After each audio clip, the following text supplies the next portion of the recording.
É isso aí, meus alunos. Voltamos aqui para a nossa revisão. Nós estamos falando sobre a relação homem-natureza, né? Então, vocês sabem que a gente tem algumas coisas negativas aí para falar dessa relação. Como eu falei durante a aula, infelizmente, o homem ele tem a capacidade de raciocínio, porém, muitas vezes parece que ele não tem essa característica, né? Por quê? Porque o homem ele destrói a própria fonte de vida para ele acaba fazendo mau uso disso e destrói, né? Então, isso é uma questão, até falei sobre, durante a aula, eu falei que isso é uma questão paradoxal, né? O homem destrói aquilo que ele precisa para sobreviver. Então, dificilmente a gente vai conseguir entender. E, muitas vezes, por questões políticas, comerciais, né? A questão dos cuidados com o clima não, né? Com o meio ambiente, isso aí não é, digamos, gerido da forma que deveria ser, né? Devido às questões que envolvem aí dinheiro, né? As questões econômicas. Mas vamos lá, vamos dar uma olhada aí nos tópicos que a gente abordou durante a aula. Bom, nessa relação homem-natureza, a gente viu o quê? A gente viu que o homem desmata, a gente viu que o homem queima, a gente viu que o homem polui, e isso vai fazer o quê? Muitas vezes, esses fenômenos de enchentes estão relacionados justamente àquelas dinâmicas do planeta, né, que foram interferidas pelo homem, de alguma forma, através dos desmatamentos, através das queimadas, da poluição.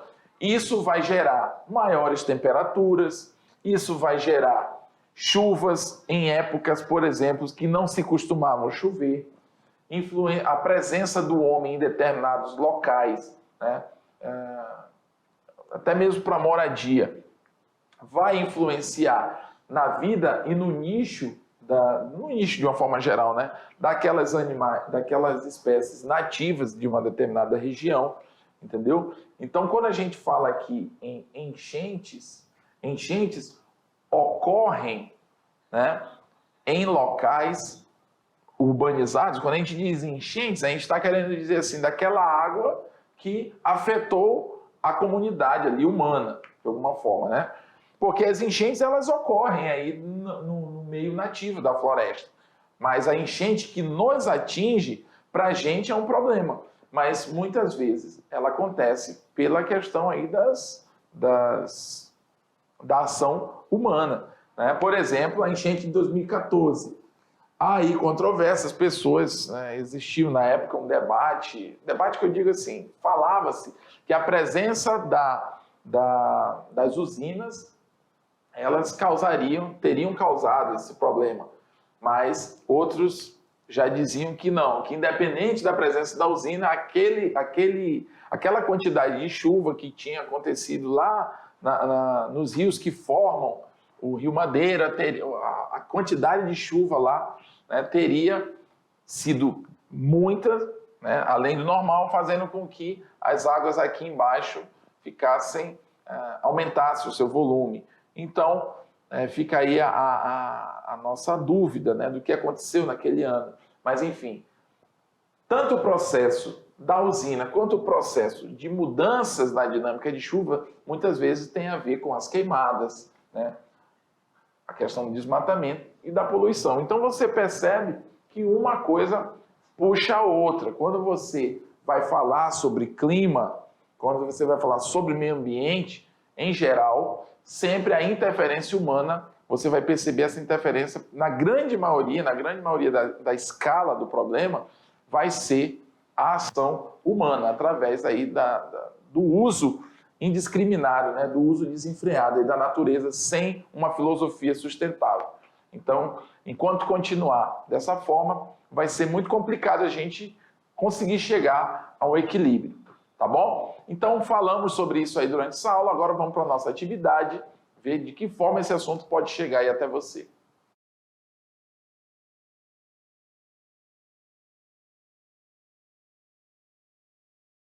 É isso aí, então agora vamos para a nossa primeira questão sobre a relação homem-natureza, né? Que foi o que nós falamos nessa aula. Joga aí na tela. Primeira questão.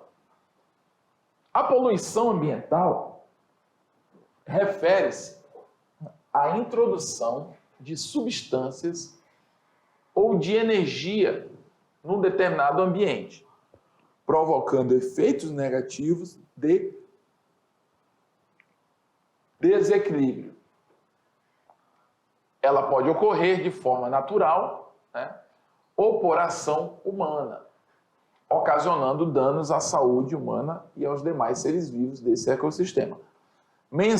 Mencione ações antrópicas, ou seja, antrópicas é causadas pelo homem, né? Que provocam, mencione ações antrópicas que provocam a poluição do ar, do solo e dos recursos hídricos, né? Então aí, a poluição do ar, a gente tem, por exemplo, o uso de produtos aerosóis, né? A gente tem aí a queima, né, de combustíveis fósseis aí pelos veículos, né? Poluição do solo, a gente pode ter o uso de herbicidas, pesticidas, agrotóxicos, né, que vão danificar o solo. O uso indiscriminado, aliás, a poluição das águas em ausência de saneamento básico, né? Então, esses são fatores que podem provocar a poluição do ar, do solo e dos recursos hídricos, respectivamente, né? Então, se você colocou aí, ó, poluição do ar, uso de produtos aerossóis, poluição do solo, uso indiscriminado de herbicidas e pesticidas, poluição das águas, ausência de saneamento básico, ou seja, a ausência de um sistema de esgoto, de um sistema sanitário, né, de destinação dos resíduos sólidos, podem aí levar à poluição das águas através aí do processo, por exemplo, da lixiviação, do chorume, aí através dos dejetos, né, orgânicos provenientes aí das casas das pessoas, enfim, tudo isso pode parar na água, né, causar aí a poluição da água, no caso. 2. O desmatamento é um processo que, em sua grande maioria, é provocado por ações do homem, né? Ações antrópicas, onde há o desaparecimento completo e permanente de áreas florestadas, trazendo sérios danos à biodiversidade, O desmatamento prejudica diretamente o ecossistema de diferentes maneiras, como aumento dos gases do efeito estufa, afloramento natural das rochas, provocando enxurradas, aumento da biodiversidade, alterações no regime de chuvas. Bom, então, quando eu tenho o desmatamento, né, em um determinado local, aquilo vai retirar, além de aumentar a temperatura, ela vai o quê? Vai retirar do ar determinada umidade, né? A presença de planta no local de vegetação, ela deixa o ar mais úmido, ali os processos de fotossíntese, de transpiração das plantas, fazem com que aquela região tenha uma certa umidade, o que vai influenciar diretamente no regime aí de chuvas, por exemplo, tá bom? Então, essas alterações na dinâmica, quando você desmata um determinado local que era nativamente onde existia floresta nativa, tá? Então isso vai influenciar diretamente no regime de chuvas. Então essas alterações vão ocorrer devido à falta da planta, não vai transpirar, não vai ter a mesma quantidade de água suspensa no ambiente. Se não tem a mesma água suspensa na atmosfera, não vai ter chuva, né? Vai ficar mais escassa a questão das chuvas em determinadas regiões desmatadas, tá bom? Então, letra E. 3. Opa! Essa aqui já veio premiada, né? O processo de queima de extensões vegetais, né, é considerado uma prática antiga, utilizada pela agricultura, na destinação da limpeza do terreno, tanto para uso de culturas ou formação de pastos. Onde o fogo é usado de forma controlada, mas que às vezes sai do controle e provoca os incêndios. Mencione os principais problemas das queimadas, né? Os principais problemas da queimada, pessoal: empobrecimento do solo, né? Acelerando o processo de desertificação, ou seja, aquele solo vai perder as propriedades orgânicas, até mesmo os elementos inorgânicos, né, que são ali para serem absorvidos pelas plantas. Então, eles perdem essa característica e vai acontecer o quê? Um processo de desertificação, porque nenhum tipo de vida vai ser propícia a se manifestar ali depois desse empobrecimento desse solo, né? Poluição do ar pela fumaça causando problemas à saúde, né? A gente sabe que nos períodos aí, por exemplo, de seca, né? De seca que eu digo assim, no verão, onde não tem muita chuva, é um período muito adequado para se promover queimadas, né? Por parte dos grandes latifundiários, até mesmo do pequeno agricultor, né? Mas é claro, é em proporções bem menores e geralmente ali adequada, ele queima o que ele precisa para a sua subsistência, né? Não em escala, digamos assim, industrial. Então, essa poluição do ar, né? Essa poluição, ela vai prejudicar, né, a saúde das pessoas, né, dos seres vivos que estão ali perto, principalmente no que diz respeito à questão da respiração, do trato respiratório. Então você percebe que nessa época é mais recorrente os problemas relacionados ao sistema respiratório, né? A questão de asma, a questão de rinite alérgica, enfim, né? Tudo isso que envolve a prática da respiração. E contribui para o aquecimento do planeta devido à questão do CO2, que é o nosso gás carbônico, né? Então, o gás carbônico na atmosfera. Então, tudo isso aí vai influenciar, negativamente aí, né? Depois de queimadas em uma determinada região. Se liga no Enem. Vamos lá, essa aqui é a nossa quarta questão. Ah, tá, que veio depois, né? Enfim, na ilustração, vemos o solo depois de uma queimada. Legal. Com as queimadas, legal que eu diga, é modo de dizer, né, pessoal? Legal que eu diga assim, pronto, estamos visualizando, né? Com as queimadas, muitos decompositores desaparecem e isso torna o solo cada vez mais pobre. Isso acontece porque não há nenhuma relação entre os decompositores, os nutrientes e fotossíntese. B.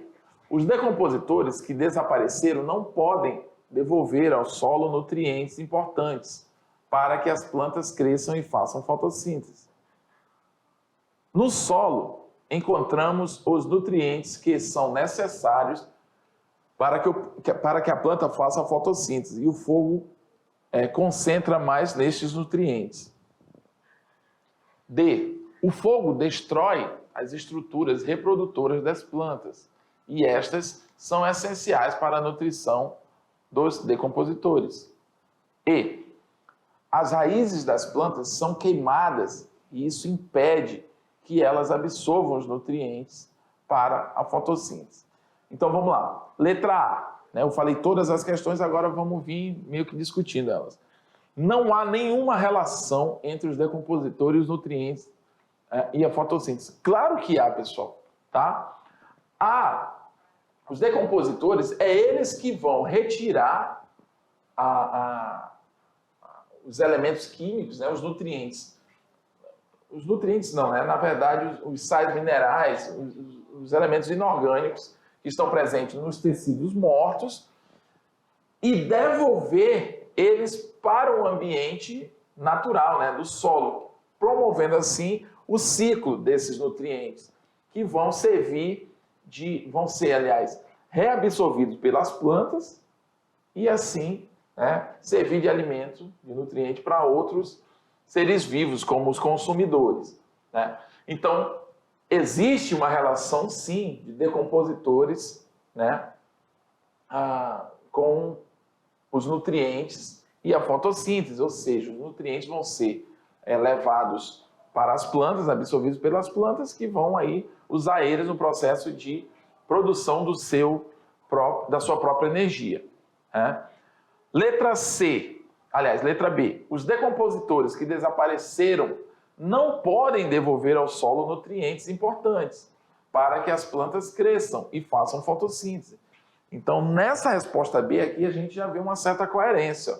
Se não tem os decompositores, se são eles que devolvem os nutrientes para o solo daquela matéria que um dia foi viva e agora ela está morta, eles é que decompõem essa matéria orgânica e devolve os nutrientes, distribui de volta os nutrientes para o solo.